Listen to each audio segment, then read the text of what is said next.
What is going on, everybody? Welcome back to the channel. So just a little over 2 weeks after Apple released iOS 17 Beta 2, they just released Beta 3, right on track as we anticipated, and a couple of callouts for this release. First, Apple's had a little bit of time now since WWDC to work out more of the bugs that are prevalent in the prior two betas, specifically battery drain I'm talking about, but also they would have had now 2 full betas to go through and get developer feedback on improvements and opportunities that might have been in existence. So Beta 3 is usually somewhat of a bigger build, and possibly more exciting to the community is that now we are in July and the public beta should be right around the corner. Usually Beta 3 Apple does use as that public release candidate, so hopefully for public developers we should see this tomorrow. Usually it's not the same day, it does come a day or so after. If not tomorrow, next week, it could possibly be released for the first time to just whoever opted into the program, non-developer wise. So it should be pretty exciting for a public beta in that regard. As far as new features go, I don't think we'll see anything new that haven't been announced, possibly just UI tweaks throughout everything, but let's take a look at the build numbers, see if anything really stands out or if anything else has been activated that wasn't in the prior builds, and definitely see what battery will be like after. Let's go.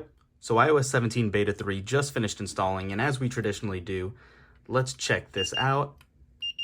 And right off the bat, you can see it is much cooler than what the prior betas did. Even what iOS 16 betas were even pulling in. They were well over 100 degrees, sometimes 105 plus at some points, making it even more so uncomfortable to even hold.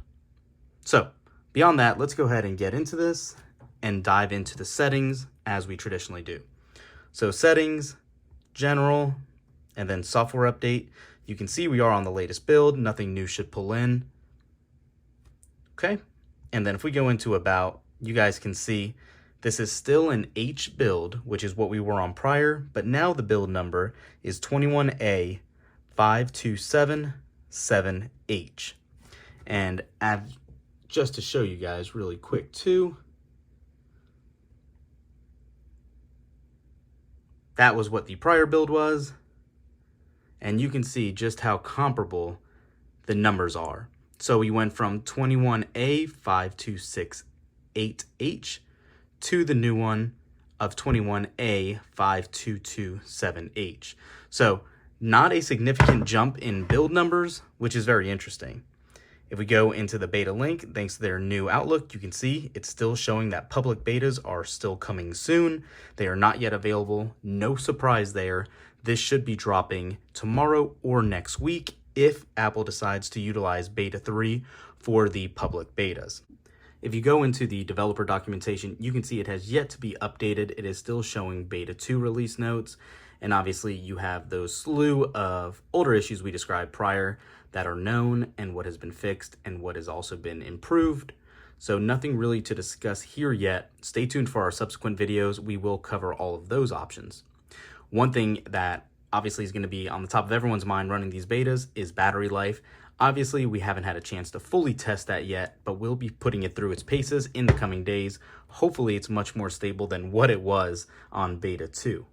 One thing that I'm hoping is fixed, and so far from running around and playing with it, the keyboard was having those issues where it was overlapping with text above it, but I think hopefully now it is fixed. So we're just going to run in some text and notes just to get some scrolling needed.